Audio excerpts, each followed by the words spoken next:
goods was going to do well into earnings.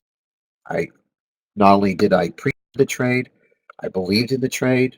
There was enough information for me to just go for it. And I was willing to lose a couple grand on that trade, you know? But I've had a really good week. So putting up the cash to lose 2 grand, I was willing to risk. But I also made sure that traders, if they did take it, were going to be make sure that they could handle what they lost. So if you took 400 shares, uh, yeah, if you get, I can't sleep. If you if you take the shares, take them out, 300, 400. Just remember, you could lose 2, 3, 4 points on the trade. Okay. Well, this morning, payday. We woke up and the stock gapped up to 42. And not only that, they beat triple across the board on revs, guidance, EPS, same source. I mean, these people knocked it. We couldn't have picked a more beauty, but this is the second one I gave. I gave you Splunk at 120. It's trading at 146. And today I gave you DKS at 39, and the stock is trading at 47, almost 48 a share. This is the overnight position from down here, right here. I'll show it to you, DKS. This is where we were picking it up right here. And here's the move to the upside. This is the pre-market. People were cashing out in pre-market. Good for them. I waited for the open myself. And then I started playing. Once this thing started moving, I was out and I just started scalping it with 1,000 shares because it was solid, it was strong, it was amazing. It was just a paycheck. It was so beautiful to play. And I will do this again. I will continue to find you great runners like this and winners. And I saw so many traders get rewarded today. And it was such a joy as a coach to see the players in the room just fucking bank. I mean, that's what it's all about. DKS pure winner today. Next one we did was Best Buy. We did not overnight this one, but we did play it very well in the chat room. I did call for an 80 to 82 pop at the open or move towards the open before any kind of sell-off. As you can see, the stock hit 82 and actually hit 83.63. So you actually got more if you went long. This was a great breakout off the flag. It was wonderful. Just beautiful trade. Straight up flag breakout off of 78 and just ran with strength. No short in it at all today, unless you got that topping. Next one we did was GBT. What a great play today. This one I had to read the analyst. The analyst kind of dictated to me how to trade the stock. After reading the news, I felt the stock would sell off today, but before we could sell off, I wanted a quick pop at the open towards 70 and then scale in short, room to 72 in case it hit, and then a fader to, I was calling for 62 on a bottom. Stock ended up going to 60 and fully gap filling. It was an incredible trade. I could not trade it. Shares this morning at TDD were not available for me, but many in the room. And it was a defined double top right here. It was really nice. Topped out perfectly. Lower low set in. Hey, by the way, Mr. Benson, you see how the lower low set in? The double top we talked about when we did the 101, then the lower low, the lower low, the lower. You can't lose. See that chart pattern, boss? Boom. Payday. Next stock we did today was CCXI. To me, this was a short with a grind. I told traders in the chat room, to me, this stock should settle between 28 and 30. You don't believe me? Read the fucking notes. Bam. This will go to 28 and 30 and grind out. We will get an ATM in the next 24 to 48 hours. The amount of the ATM should be around 28 bucks. My guess is, no, I don't guess.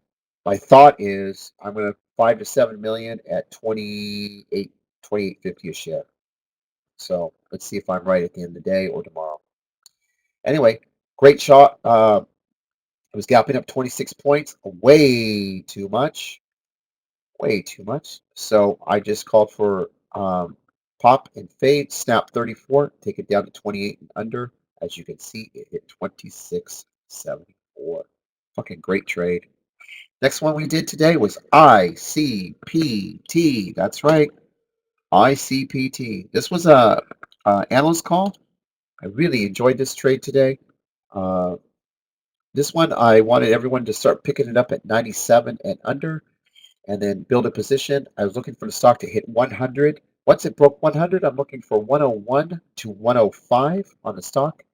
And the stock right now is almost going to hit 102 before the close. Not bad for a nice 6 to 7 point trade on ICPT.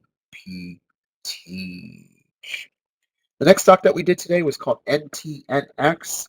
I wanted a short on this one. I did not like the earnings. I still think it's up too much. I don't even know how it's up. The only thing I could think of is maybe, uh, what's his name on CNBC? Kramer was really pumping it this morning. He created this little pop here. But to me, it was a short. I called for a short here. I'll show it to you on NTNX right here. I wanted to pop it open to 35.50 to 36.50 if it came. Top it off, and I wanted to short the stock to 31. In my opinion, this is up too much. That was the call today.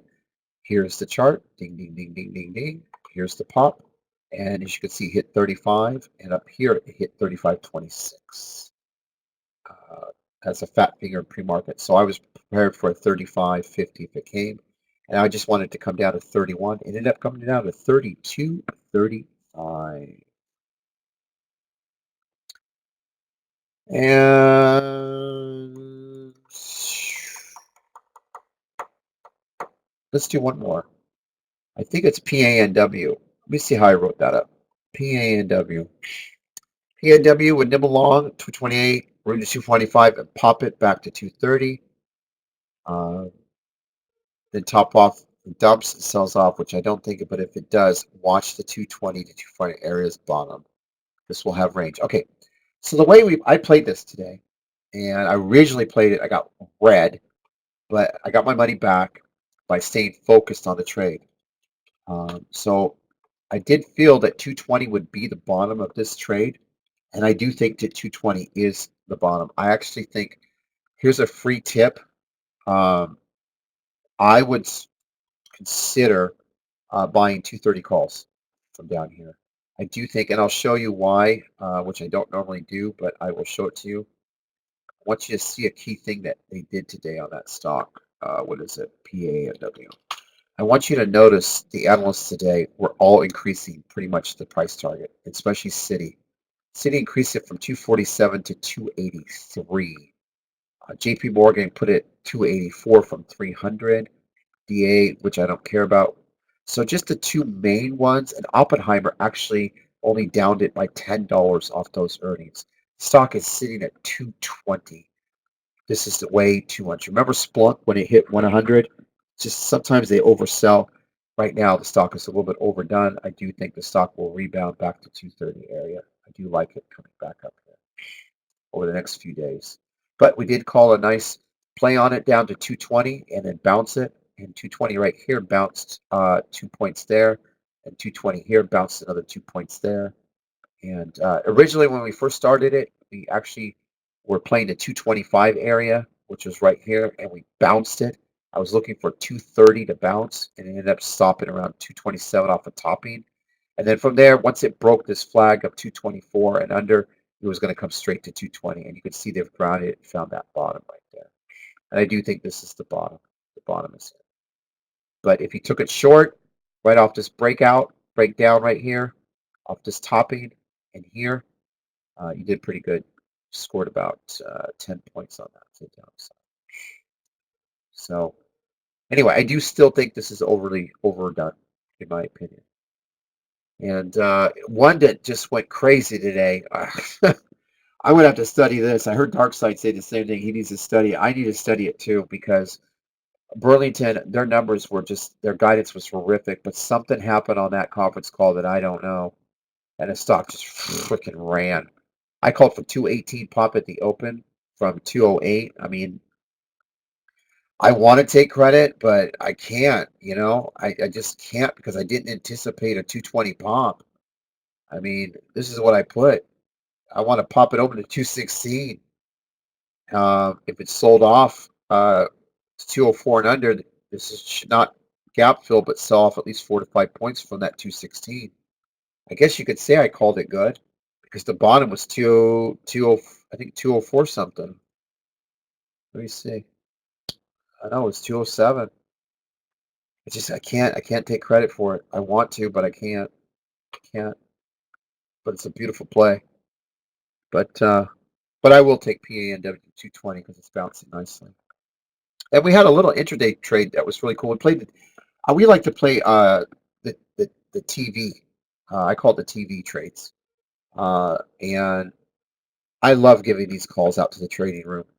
It's really awesome. Sometimes, if you watch TV like we do, we don't watch TV, but CNBC is on all day. And Dollar Tree was scheduled to come up with the CEO of Dollar Tree to explain what happened. And sure as shit, when he got in there, we were longing it right here at $95, and he took it all the way up to 97.50 during his speech. So, really good intraday trade, right there. And I do think this is a little bit overdone. I think over the next few days we'll probably see 98 and 100 on it. So anyway, the play of the day was DKS. Can't say anything about that. Just a wonderful paycheck. And again, we did what, Splunk last week. This week is DKS. What a wonderful Thanksgiving. And I bet I bought a lot of turkeys today. And you know, just keep going. That's all I can say. This was a great recap today. Thank you so much, and I will see you tomorrow. We are the greatest chat room on the planet, straight up. There's really nobody can compete with us. This is what we love to do every day. Read the stocks, trade the stocks, and know where the stocks are going to go before they go there. I got a great team here. Dark Side, Janny, I've got Raphael, Dave the Trader, Adam News, Fire, B Trades, the Great Palmer, James, and JT. I mean, I have a wonderful group of people in here that just make me better every day as a trader, and they keep me on my toes, and I'm very grateful every day that they're here. So thank you very much. Take care.